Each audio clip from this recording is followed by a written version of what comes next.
The title for my message this morning is Irresistible Love. It's not about Marilyn Monroe, nor even Peggy Mansfield.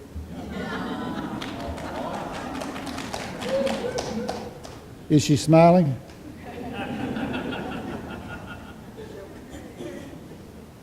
Some 1,600 years ago, our spiritual ancestors crafted a gospel, crafted a message, crafted a concept new and different from the prevailing views. Our name, Unitarian, Universalist, traced back to that era and related to two heresies of the Christian tradition.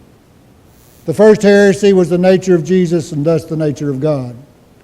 Unity, Unitarianism, was a put down for our spiritual ancestors who said the idea of God is too big to be divided.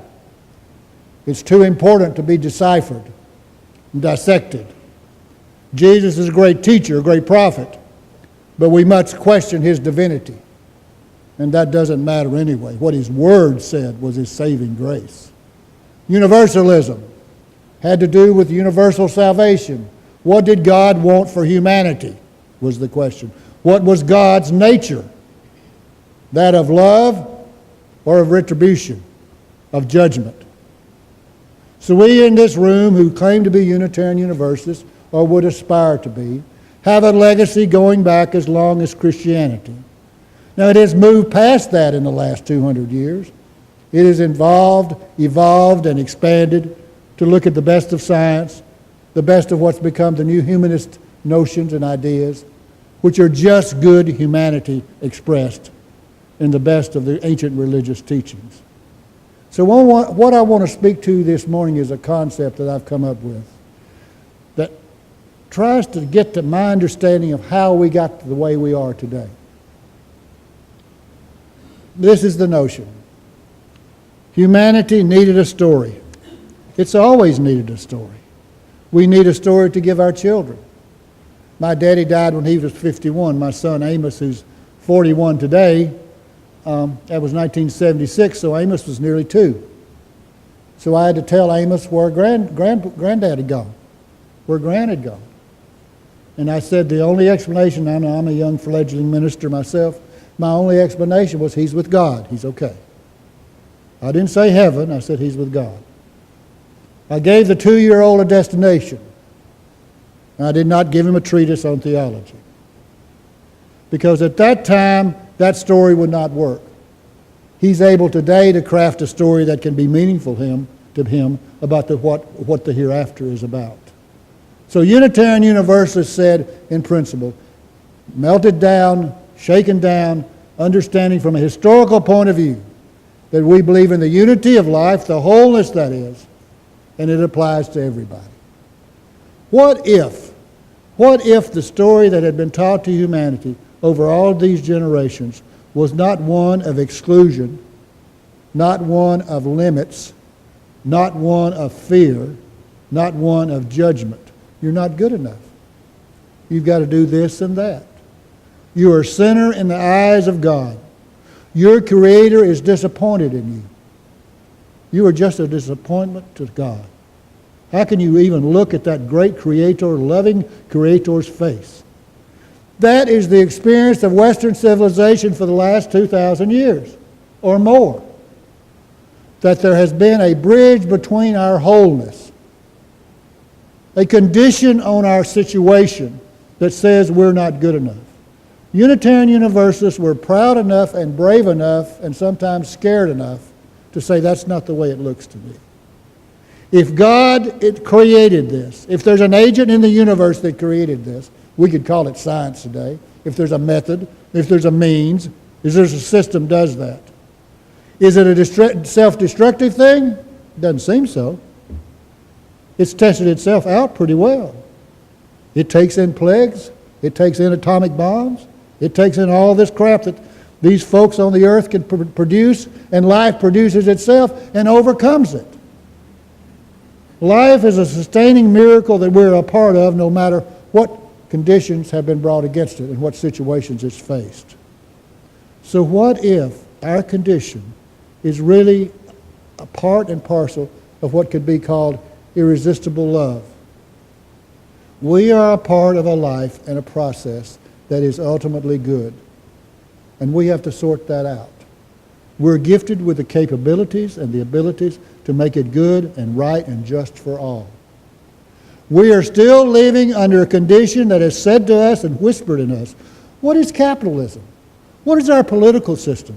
But an extension of our self-concepts in what religion and psychology has taught us about ourselves, that we are unworthy, that we need to make all the money we can so we can be satisfied, so we can feel good, so we can have power, so we're not being influenced by the energies and the changes in life. We got to be protected from this stuff. We got to have enough in the bank and enough friends in political places to make the bad things not happen to us.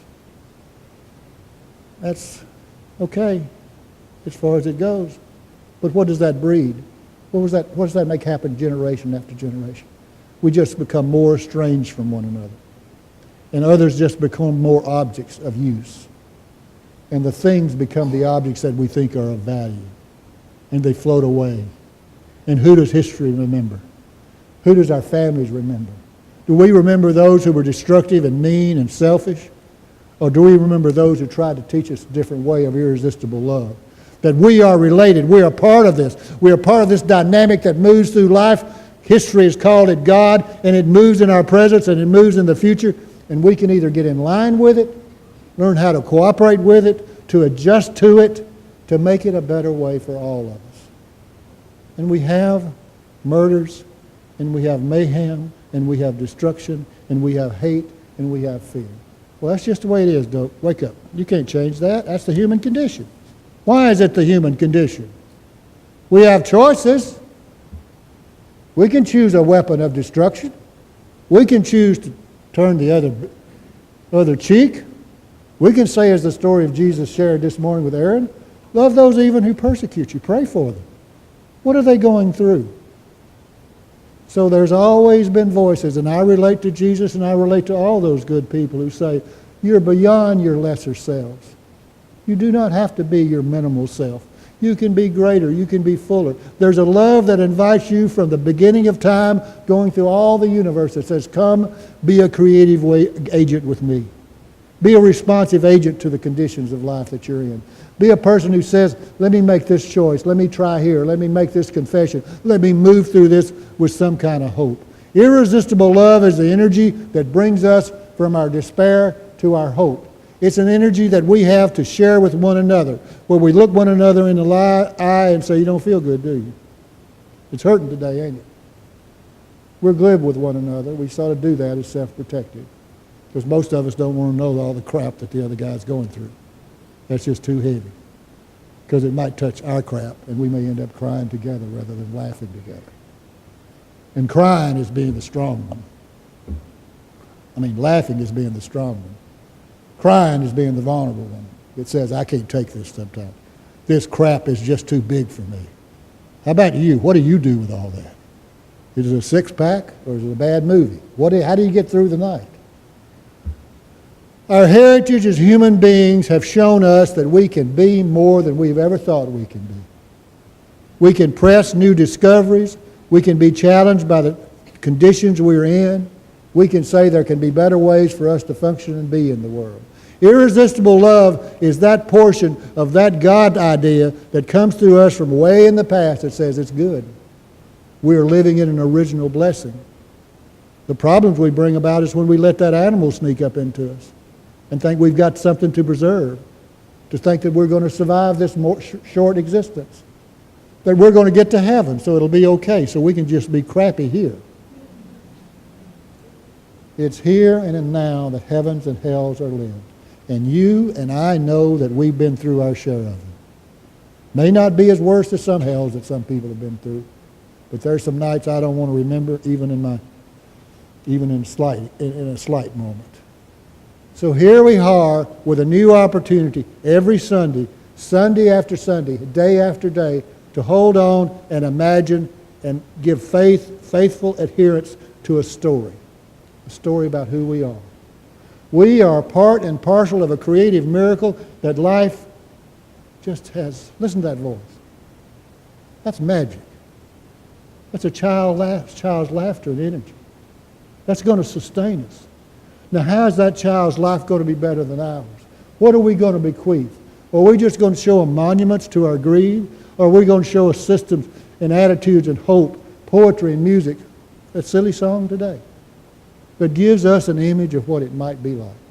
So Unitarian Universalists believe in an inescapable, irresistible love that brings through life the possibilities of us embracing and lifting and changing what needs to be changed for the better of all of us. Is it going to be without conflict? Of course not. Is it going to be without fear? Of course not. Life is always a struggle, but if we go through it with an attitude of love, and love is an attitude of appreciation for that which is other as much as I appreciate myself. It's saying we're together. We can't be separate. We've got to do it together. We've got to value the same things. We've got to honor the goodness that's possible in all of us. And love is not a cheap box of chocolate. It's not a red shirt. Love is the day in and day out, sometimes cruelty and hardness of being one with another in the struggle to be a whole human being.